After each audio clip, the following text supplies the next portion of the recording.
Alright, hello and welcome to Echoes of Color with Jefferey Morrison. How's it going?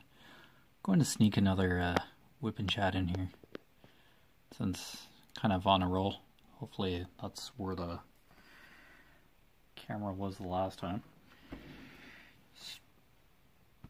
Previously. Excuse me. Alright,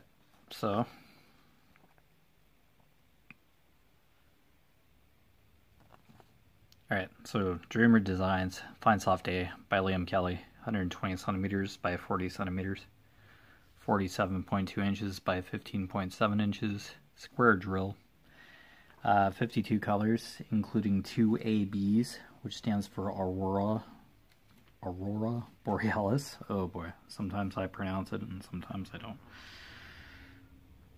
It's kind of like hyaluronic acid, where they break it down in that one commercial. But anyway, yeah, so AB stands for Aurora Borealis, and they're just an iridescent coated type of drill that sparkles a little brighter than that of regular drills.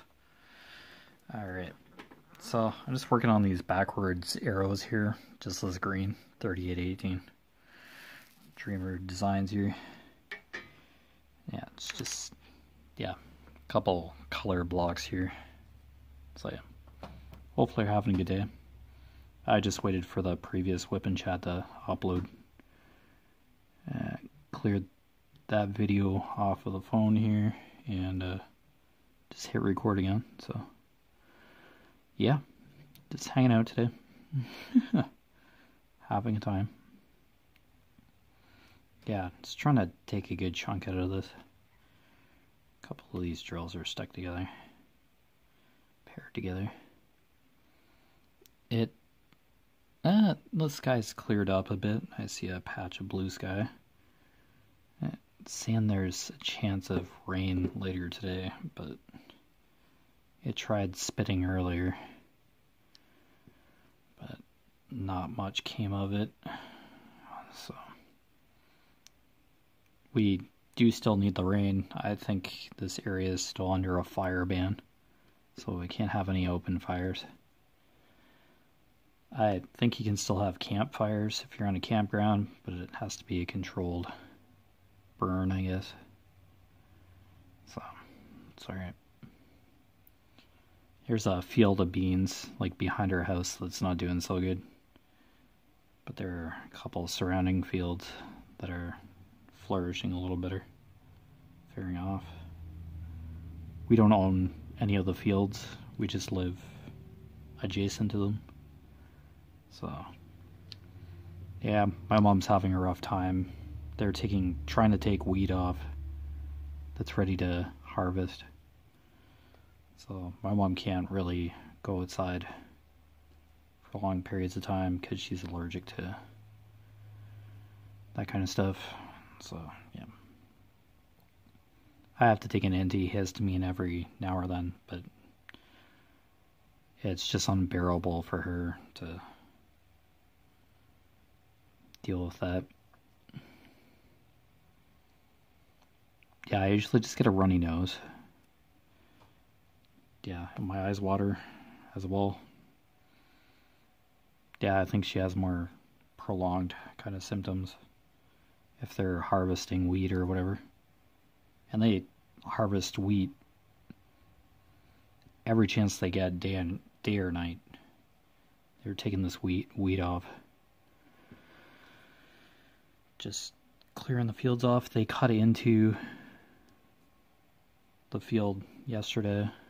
They got it started. I don't know if there's a fancy term for that. Cutting the edge in, getting it started. But yeah, once it starts raining, they have to stop for the time being and try again when it's dry. It's a double-edged sword at this point. We need the rain, but yet some farmers are eager to get first cut of wheat off. I think wheat grows a second time if you cut it the first time. I think that's how it works. I think you can harvest it a couple times. It regrows or something. It's a grass or a grain. Yeah. Oh, yeah. We don't have animals, farm animals, or cows, or poultry, or anything. We just live around fields. Yeah, there's corn across the highway where our mailbox is. Yeah. Yeah, we just live in an agricultural area just outside of town. Yeah, so that's all that is, really. All good.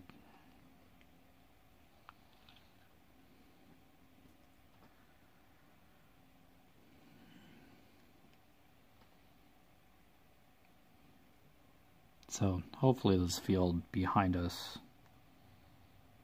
recovers, gets some extra rain or something. It's beans of some sort.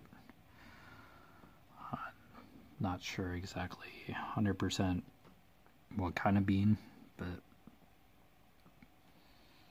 yeah, they rotate the crops in the fields for soil nutrition reasons. So I don't think they can do corn back to back because that's a high nutritional. Corn takes a high amount of nutrients from the soil in order to grow. And it has a longer growth term than that of wheat, probably. So you can harvest wheat faster than that of corn because of its growth cycle. So, yet again, not a horticulturist or anything, but don't know too much about agriculture, but yeah. Probably not a day that goes by that you don't see some sort of farm equipment or a piece of farm equipment driving by on the highway here in order to start either spraying the crops or spreading manure. Yeah. Good sight to see that there are still fields out here, but in St. Mary's here in town, we're kind of getting that urban sprawl. Marshland and fields are kind of getting subdivisions built upon them. So, yeah. Town's growing in population. People are moving from the big cities and coming to small towns. Mostly because housing is expensive in big cities.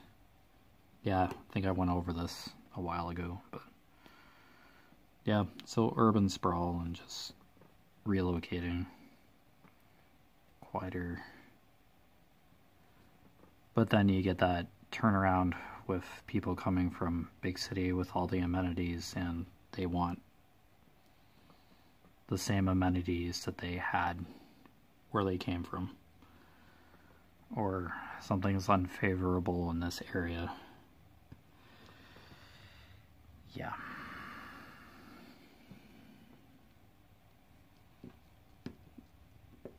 One of the main industries in this area is a cement plant. So you get cement dust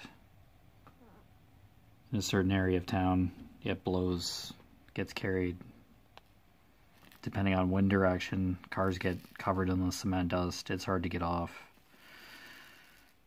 Or you get the odd smell of sulfur coming from the cement plant as well, some days. Yeah, and that bothers some people, obviously. People hang their clothes out to dry, and yeah. All depends on the wind, but then you just get people who are upset about that kind of stuff, and they complain. Just the right to. And they have an opinion. Yeah, it matters. It carries merit. It's what's happening, but in a way, do your research before you come to this area. Because the cement plant's been here for far before a lot of us have. A lot of people that live in this area have been.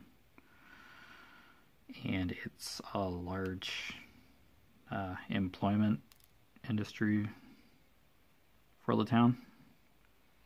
Yeah, same area cement.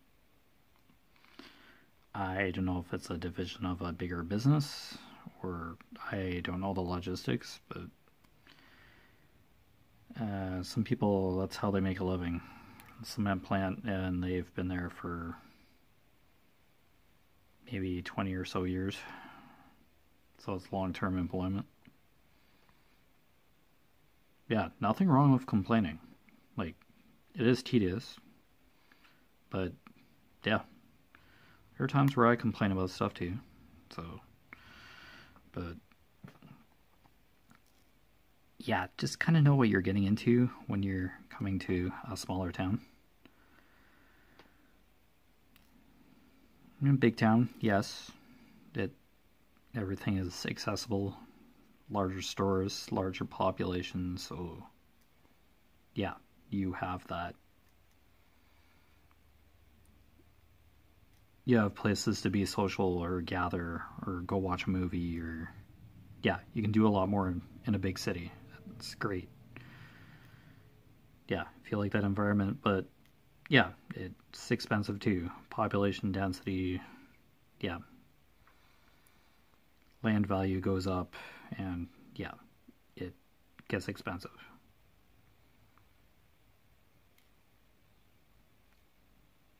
So yeah, people can complain. That's fine, but in a way, kind of know what you're getting into. So when you're moving to a different area, like, welcome to town, but if you're just making a big fuss and dismayed about everything, go back. Like, some of us just don't have the temperament to just deal with it.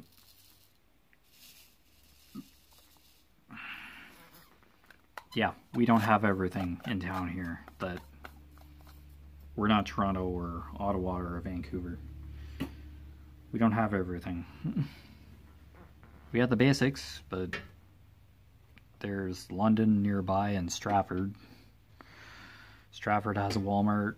London has a huge shopping center, but yeah. There are solutions to some problems, but yeah, small town, some shopping, but it's not great in my opinion, but I have the ability to go drive. There are ways to get to shopping centers, go to a different town or short distance to get what you need, order stuff online. Yeah. There are other options, but just complaining about what's been here for a few decades. Yeah, it's not going to be perfect for everybody, but yeah, it just kind of like screaming into a megaphone at 3 a.m. in the middle of the night about this kind of stuff, and yeah, it's not helping. So yeah, a little edgy, but yeah, reality. Not perfect. I'm not perfect either.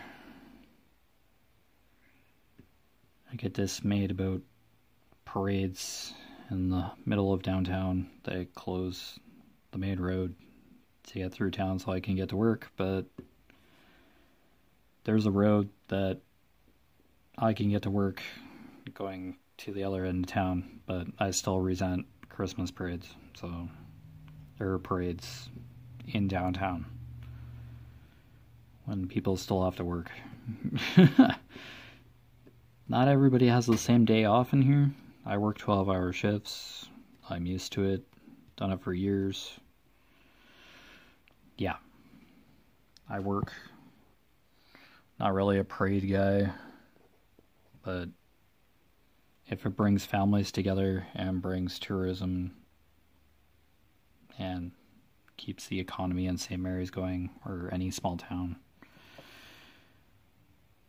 then go for it. But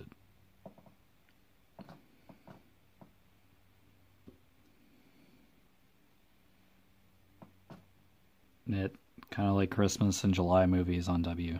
Like, I don't have to be sitting there and watching the movies, make fun of them when I can. I think all of us on the house do. But they're still on here regardless, and I usually just leave the room if I get bored of it.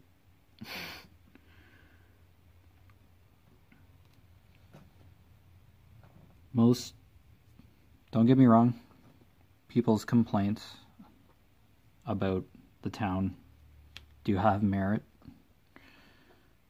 Yeah, cement dust on your car is not easy to get off. Trying to hang your clothes out to dry to save energy, but the wind is blowing cement dust around and your clothes get dirty, don't dry properly. Legit.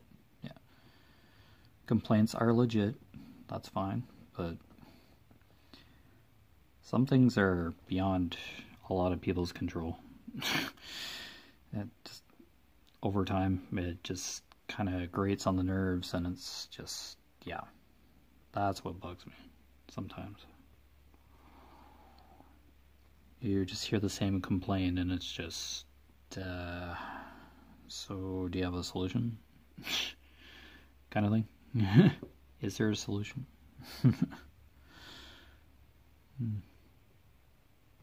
I don't know. Toronto is probably noisy and high traffic. Could be part of it too. People just want a quieter suburban kind of life.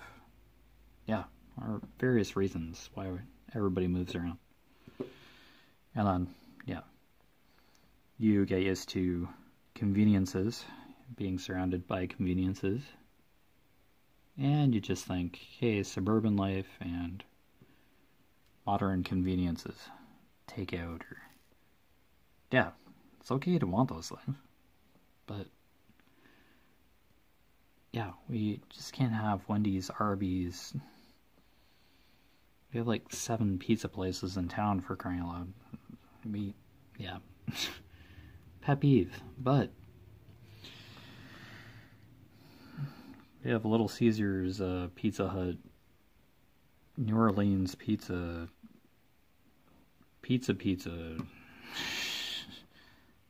Stacy's or something, Tito's. 6 or 7 places to get pizza, so you could eat pizza every day of the week if you wanted to. I don't know how anybody could survive eating pizza every day of the week. I'm not sure if that's good for you or not, but I don't know. I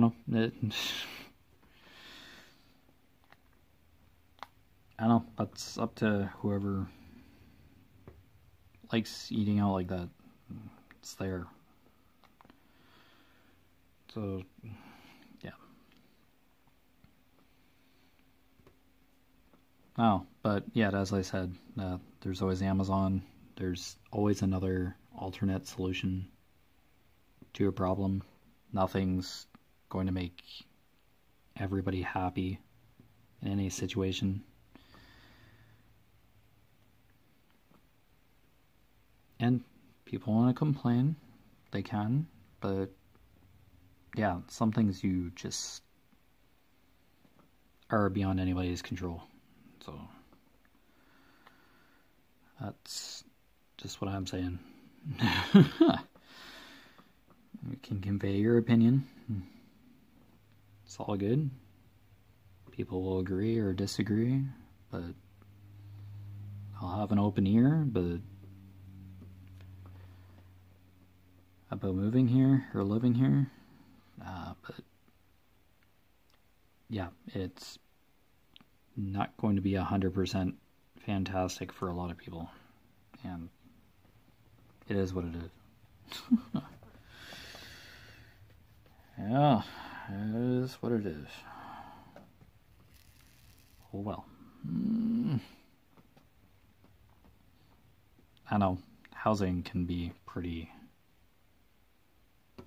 dear here in same areas as well. Rental fees and stuff. Yeah, it's like almost $1,500 a month or somewhere around there just to rent a couple room apartment. Yeah, plus utilities. Yeah, I think just housing and living expenses are just ridiculous at this point in time, anywhere, to be realistic. But yeah, even having like buddy system almost to help with the expenses, yeah, it still hits hard on the wallet. So yeah, I've heard that rental fees are pretty high in Toronto for like a 1-bedroom or 2-bedroom condo or whatever apartment. Yeah, that's one of the reasons why people move to small towns. Yeah, I do get it, but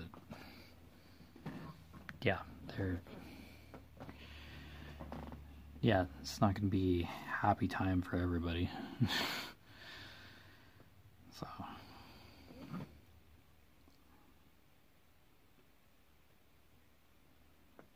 I don't know. I tried the apartment thing with a roommate.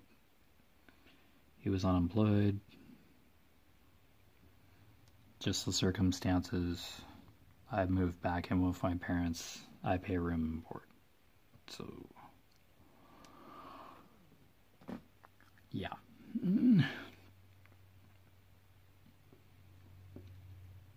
I pay my own bills, but yeah, room and board helps with groceries and stuff. Yeah, it's $360 bi-weekly, so I just hang out in the basement, go to work, do my full-time job, YouTube, walking challenges, yeah, do my own thing, yeah, pay for my car license, take care of Axel, yeah, help with groceries, help clean the house, yeah, I do stuff. Living circumstances are different for everybody, and yeah, it's just the way it is.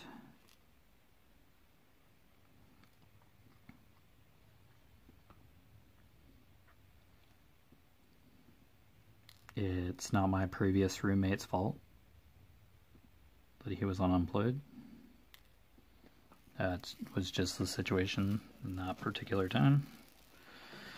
Not going to blame anybody or judge anybody in the circumstances. It was just the situation at the time, and yeah, I moved back because I couldn't financially handle it by myself. Paying for rent and all that kind of stuff. I moved out. My friend got the financial support he needed, and I hope he's still employed. So, yeah, that was a few years ago now, a couple of years ago now. Doesn't resent me for it. It was sudden, and I had to make a drastic change. And I moved out. It helped him out. He got government support, got back onto his feet, and turned stuff around. So, kind of helped him in the end. And hopefully he still has that job. It was his apartment in the first place. I moved in to help him, and then, yeah, stuff happened, and yeah. I think I've mentioned that before, that situation before. That was a rough year. But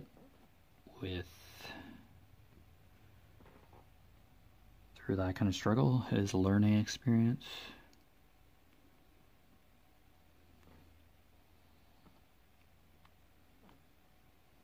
No offense to roommates or anything,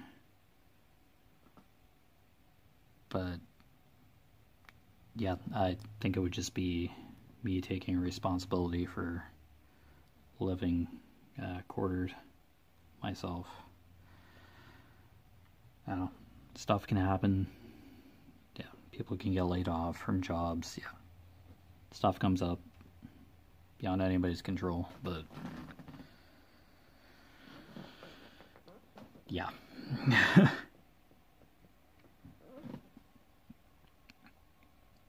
Sometimes you just have to fend for yourself, figure stuff out, just have your own space. But for me, not right now. Yep, every situation is different, but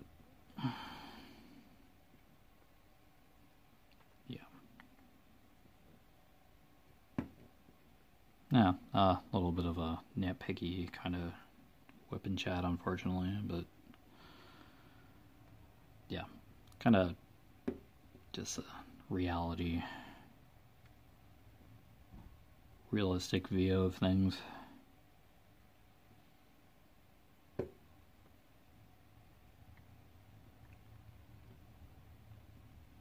Probably not a glamorous opinion of some things, but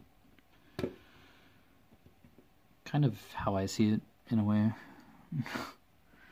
That's not all going to be sunshine and rainbows, but make the best of it. Oh, it's a learning experience for everybody too. Like, you're just used to things going a certain way, and then all of a sudden life takes a certain turn, an unexpected turn. It's not favorable, but in a way, it's a learning experience when you go through certain things or encounter certain situations. So, within a rough patch, in unfavorable situations, there can be a learning experience. And it all depends on how you look at that particular situation and what you can take from it, even if it is rough at the time. Is there a way out of it, or are you meant to learn something from that particular situation? I've run into that a few times. So, you're not alone in that aspect. But anyway, you've been watching Echoes of Color with Jeffery Morrison. Down below in the description is my Facebook profile. My Echoes of Color Facebook business page. It's literally just a website within Facebook. And my Instagram. All three I just try to update every now and then, not all the time.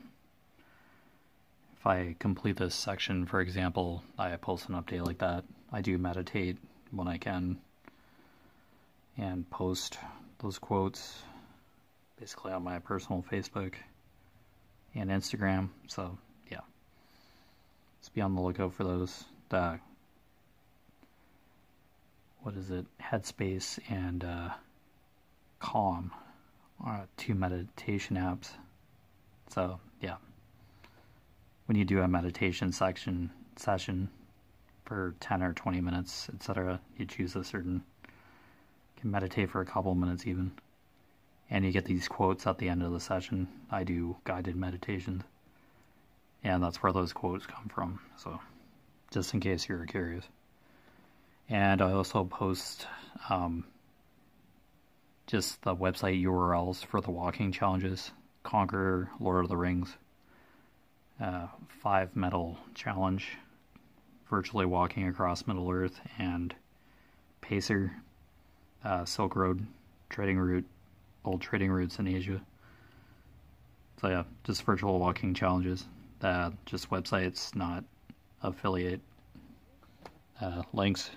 They just will take you to the website, so you understand what I'm talking about when I say Lord of the Rings challenge, or Silk Road, or walking challenge, or reading on the treadmill, that kind of thing. So anyway, take care, all the best, see you next time, bye.